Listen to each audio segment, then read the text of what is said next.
Koliko se mi kao ljudi u komunikaciji razumemo? Razumemo ili čujemo? Pričamo, govorimo. Ne pustite to, filozofiju. Naš rodni različnik gde svi pričamo u glas. A koliko nam taj kvantitet daje kvalitet? Vas dvoje, nije na nama da...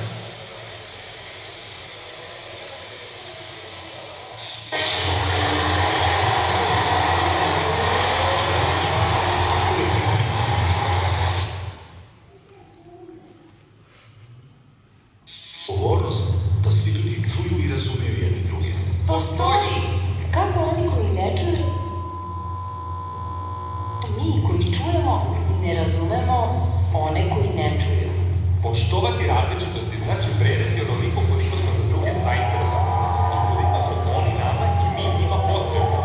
Koja je to jedna jedina stvar koju bi mi mogli učiniti da se mi koji čujemo i oni koji ne čuju razumemo, deleći međusobno znanje?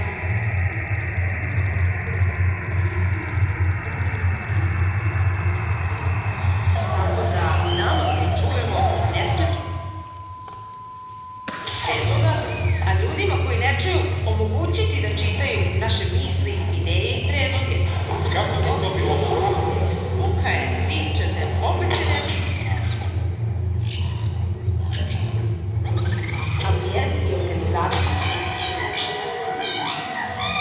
Nema muke, nejasnih ideja i predloga, a ljudima koji ne čuju omogućiti da čitaju naše misli, ideje i predloge, da razumeju naša i njihova osjećanja.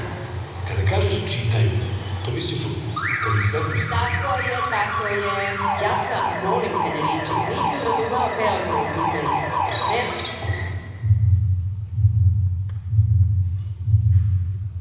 Praktično, realno i za njih prihvatljivom smislu. Pojasni. Mislim, to znakovni jezik. To će...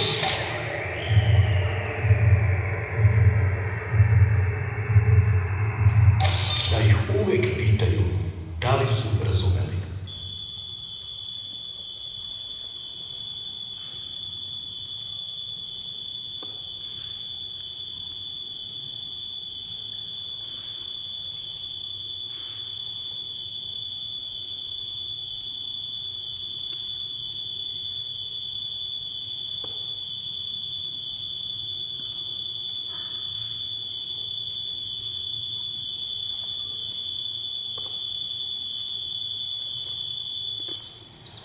Koliko se mi kao ljudi u komunikaciji razumemo?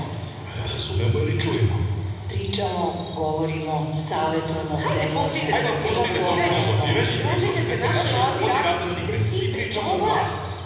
A koliko nam taj kvantitet daje kvalitet? Vas dvoje, nije na nama da rešavamo probleme sveta i međusobnog nerazumevanja, koje je među ljudima opšte kasno.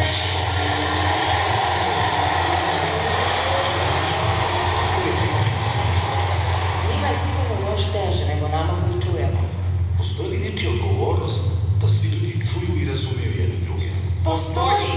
Kako oni koji ne čuju razumeju nas koji čujemo i kako mi koji čujemo ne razumemo one koji ne čuju? Poštovati različitosti znači vredeti onoliko koliko smo za druge zainteresovani i koliko su oni nama i mi njima potrebni. Koja je to jedna jedina stvar koju bi mi mogli učiniti da se mi koji čujemo i oni koji ne čuju razumemo, deleći međusobno znanja, iskustva, emocije, ideje, mišljenja? Stvoriti ambijent i organizaciju svega tako da nama koji čujemo ne smeta buka zvuka, nejasnih ideja i predloga, a ljudima koji ne čuju omogućiti da čitaju naše misli, ideje i predloge. Kako to bilo? Muka je, vičete, opet se ne čujemo i ne razumemo. Izvini, ponovi šta si rekao. Stvoriti ambijent i organizaciju svega tako da nama koji čujemo nema muke, nejasnih ideja i predloga, a ljudima koji ne čuju omogućiti da čitaju naše misli, ideje i predloge, da razumeju naša i njihova osjećanja.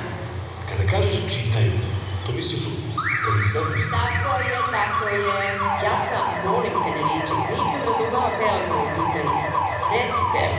Kada kažeš čitaju, to misliš u prenesenom smislu. Mislim praktično, realno i za njih prihvatljivom prihvatljivom i razumljivom smislu. Pojasni. Mislim da razumem. Da naučimo njihov znakovni jezik. To će biti teško. Predstave. Molim te, ne upadaju reči, ne razumem jasno. Izvini, kako li je tek onda onima koji ne čuju? Da titlujemo pozorišne predstave. Da titlujemo domaće filmove? Da titlujemo domaće serije. Da naučimo spikere, glumce, roditelje, prijatelje, kolege, drugare, da razgovetno izgovaraju to što govore onima koji ne čuju. Da ih uvek pitaju da li su razumeli.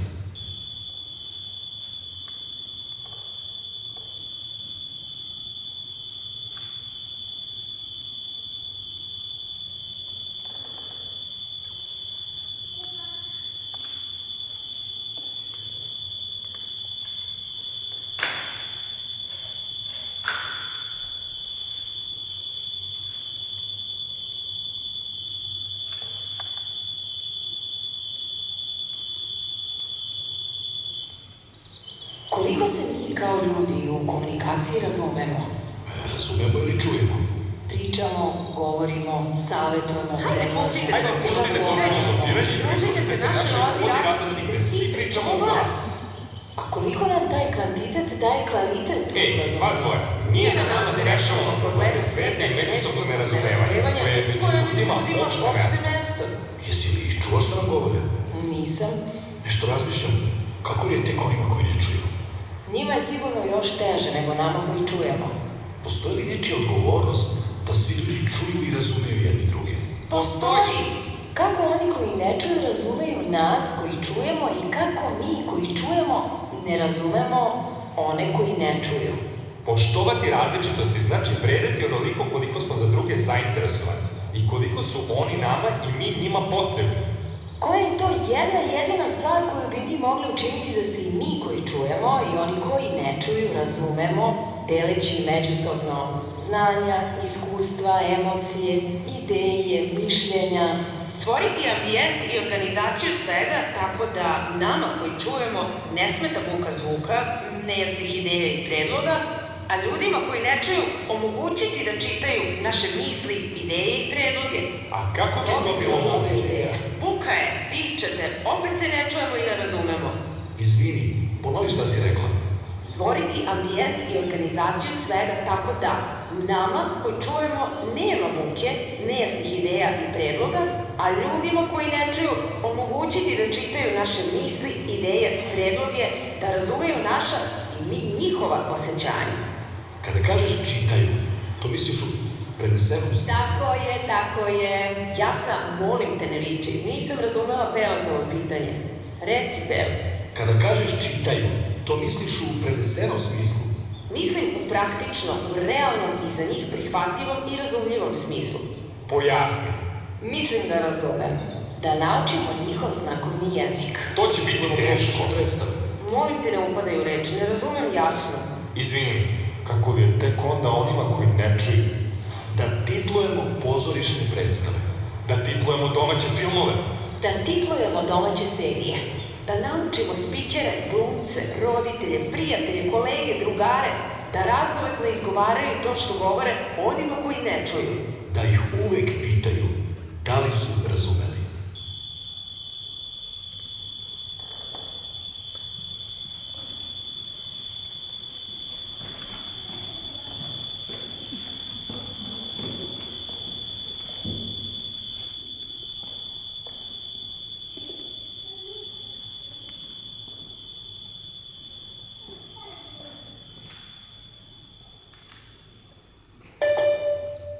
Koliko se mi kao ljudi u komunikaciji razumemo? Razumemo ili čujemo? Pričamo, govorimo, savjetujemo, Hajde, pustite to filozofiranje. Družite se naši rodi različni, da svi pričamo u glas. A koliko nam taj kvantitet daje kvalitet u Ej, vas razumijevanja? dvoje, nije na nama da rešavamo probleme sveta i međusobno nerazumevanje, koje je među ljudima opšte mesto. Jesi li ih čuo što nam govore? Nisam. Nešto razmišljam, kako li je tek onima koji ne čuju? Njima je sigurno još teže nego nama koji čujemo. Postoji li nečija odgovornost da svi ljudi čuju i razumeju jedni druge? Postoji! Kako oni koji ne čuju razumeju nas koji čujemo i kako mi koji čujemo ne razumemo one koji ne čuju? Poštovati različitosti znači vredeti onoliko koliko smo za druge zainteresovani i koliko su oni nama i mi njima potrebni. Koja je to jedna jedina stvar koju bi mi mogli učiniti da se i mi koji čujemo i oni koji ne čuju razumemo, deleći međusobno znanja, iskustva, emocije, ideje, mišljenja? Stvoriti ambijent i organizaciju svega tako da nama koji čujemo ne smeta buka zvuka, nejasnih ideja i predloga, a ljudima koji ne čuju omogućiti da čitaju naše misli, ideje i predloge. A kako bi to bilo moguće? Buka je, vičete, opet se ne čujemo i ne razumemo. Izvini, ponovi šta si rekla. Stvoriti ambijent i organizaciju svega tako da nama koji čujemo nema buke, nejasnih ideja i predloga, a ljudima koji ne čuju omogućiti da čitaju naše misli, ideje, predloge, da razumeju naša i njihova osjećanja. Kada kažeš čitaju, to misliš u prenesenom smislu? Tako je. Jasna, molim te ne viči, nisam razumela Peletovo pitanje. Reci, Pel. Kada kažeš čitaju, to misliš u prenesenom smislu? Mislim u praktičnom, u realnom i za njih prihvatljivom i razumljivom smislu. Pojasni. Mislim da razumem. Da naučimo njihov znakovni jezik. To će biti teško. Predstave. Molim te ne upadaj u reč, ne razumem jasno. Izvini, kako li je tek onda onima koji ne čuju? Da titlujemo pozorišne predstave. Da titlujemo domaće filmove? Da titlujemo domaće serije. Da naučimo spikere, glumce, roditelje, prijatelje, kolege, drugare, da razgovetno izgovaraju to što govore onima koji ne čuju. Da ih uvek pitaju da li su razumeli.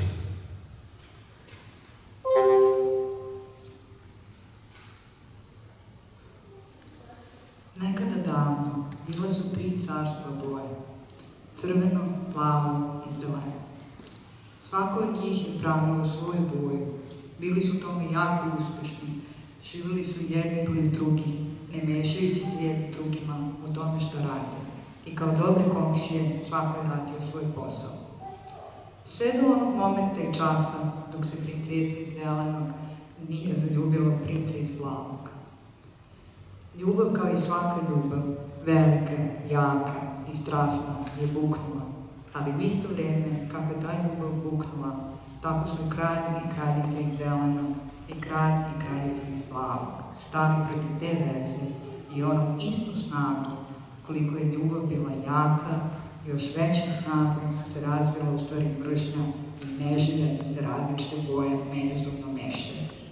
I naravno, kao i u svakoj nekomunikaciji, nažalost, izbio je rat. Nemajući ništa drugo se boje, zeleno carstvo je počelo da gađa zelenom boju, plavo, a plavo je počelo da gađa zeleno. To su radili sa toliko entuzijazma, ali nažalost i mržnje, da su se te dve boje počele da padaju na siroto crveno carstvo, koje nije imalo ni princa, ni princesu. Tada im se i to crveno carstvo priključilo, i ta 3 carstva boja su se neštedenice bombardovali, ratujući jedinim čime su imali, a to su boje. To su radili sve do onog časa dok se nije pojavila tuga. Kada se pojavila tuga, oni su zastali i shvatili da je lepota u različitosti, jer na kraj krajeva tuga je proizvod različitih boja, kombinacija tih boja. Nečija sposobnost da čuje, nečija sposobnost da ne čuje, neko ko je glup, neko ko je naglup i neko ko dobro čuje, daju jednu zajedničku sinergiju u spremnosti da jedne druge razumemo. Na tom tragu ja znam da na kraju svake tuge, kako bi narod rekao, se nalazi ćud zlata, a na kraju ove naše priče hoću da verujem da se nalazi puno razumevanja, puno poštovanja i puno spremnosti da jedni druge čujemo i razumemo. Veliko vam hvala.